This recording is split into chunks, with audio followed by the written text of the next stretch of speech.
when we talked about what is the vision and national service, I think it does not begin or should not begin at the high school level. I think it needs to go to the primary school level. Leveraging and launching our creative industries in the country. That's gotten mixed reviews. Well, I think what got mixed reviews is not the concept, but the labeling. What we do today will affect those coming after us.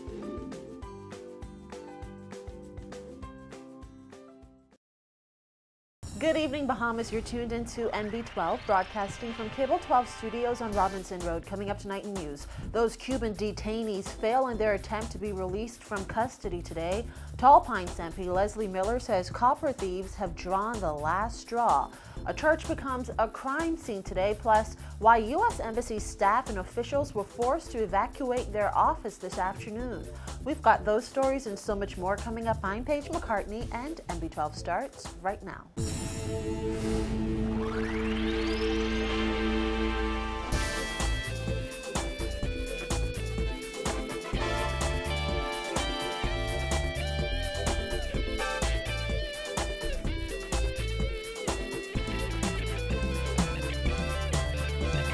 Welcome once again to NB12. 3 Cuban migrants had their day in the Supreme Court this morning after 2 of them were transferred to Her Majesty's prison, but it may still be some time before their matters resolved. Christina McNeil sat in on this morning's hearing and she filed this report.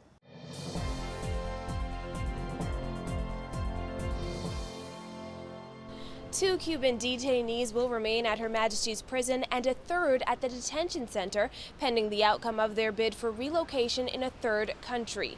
2 of the Cuban applicants have already had their resettlement interviews with international authorities, as the third awaits his interview set for later this month. Mauricio Valdez, Randy Rodriguez, and Pedro Parado appeared before Supreme Court Justice Carolita Bethel this morning for a hearing on the writ of habeas corpus seeking the Cubans' release. Attorney Roger Gomez represents the men who are accused of creating a staged video that was sent to a local Florida TV station last month.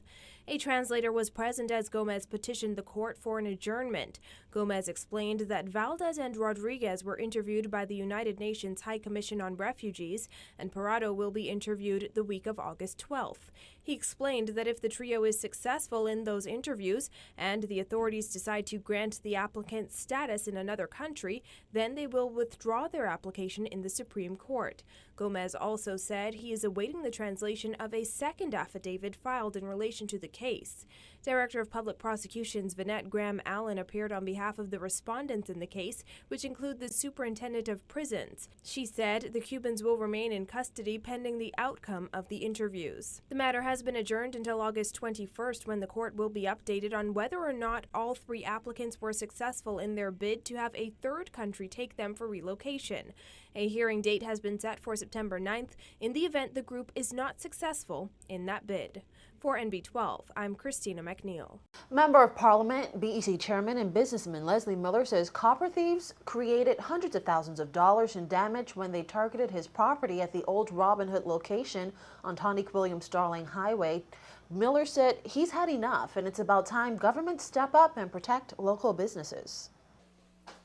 But I want to show you the stuff that they took out of the BEC room. It's total destruction, man. You say y'all just put these See here?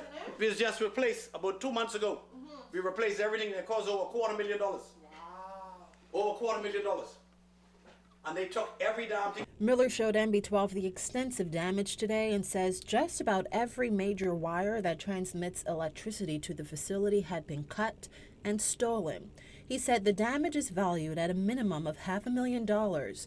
Miller said just over 2 months ago, he and Robin Hood owner Sandy Schaefer invested more than $250,000 to install copper and machines to get the building back up and running with electricity. This after copper thieves targeted the building earlier this year.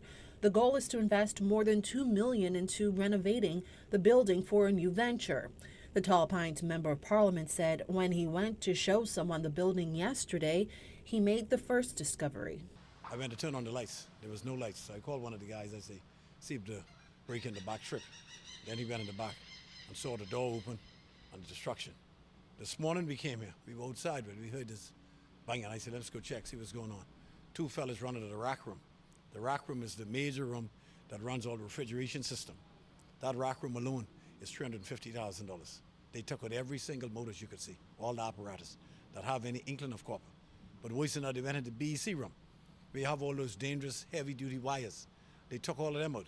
And now they went into the standby generator, which is not a $400,000 item, and trying to destroy that. Miller showed us where the thieves made their way onto the property by cutting the lock off the back fence and prying their way into the heavy-duty electrical machinery outside.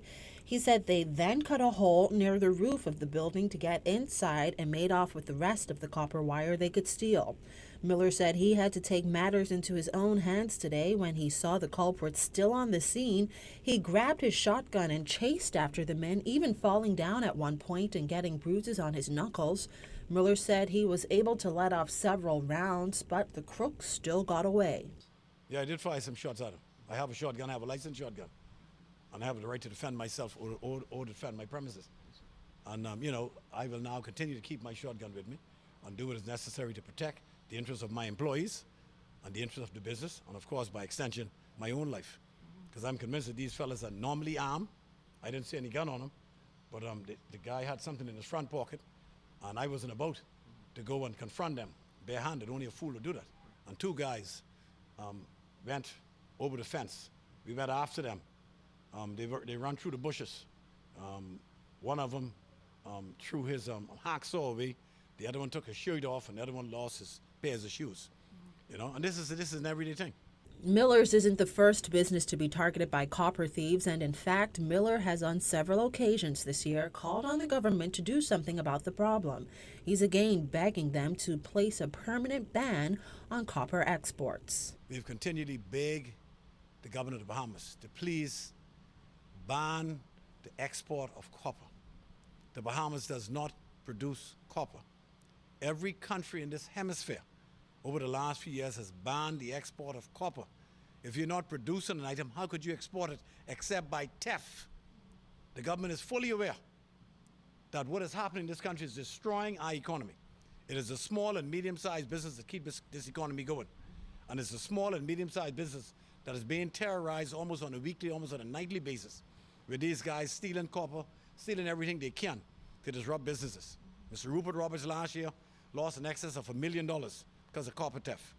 And God knows what other food store and other businesses closed. The government must now step to the plate and do what it's elected to do. And this isn't the only major issue Miller says local business owners face, but we'll have more on that story in tomorrow's newscast.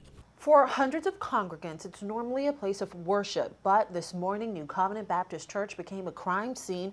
Burglars ransacked the church's offices and stole a safe containing thousands of dollars. It all happened next door to the police force traffic division. Vonnie Toot has that story. The senior pastor here at New Covenant Baptist Church is shocked after burglars broke into this place of worship overnight, leaving behind up to $25,000 worth of damage.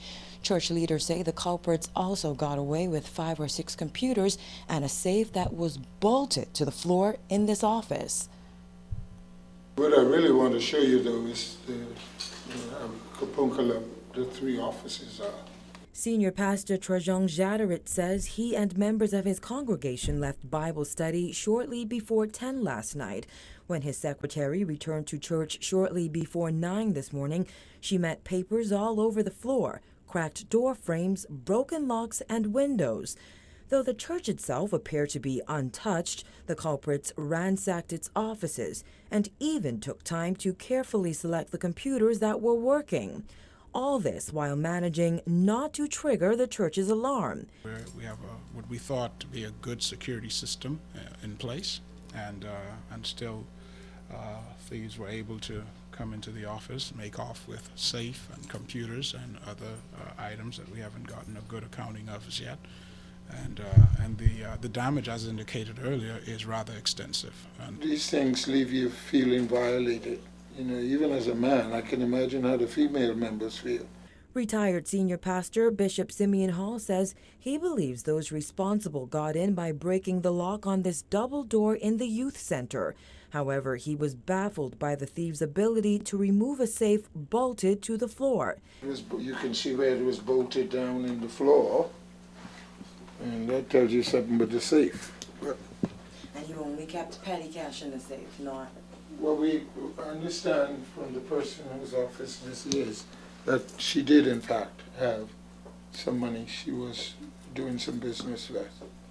And so, But it's still unclear how much money the church would have lost. yeah, I should have, and I don't want to venture, but I know that in the safe there was more than $2,500 in cash.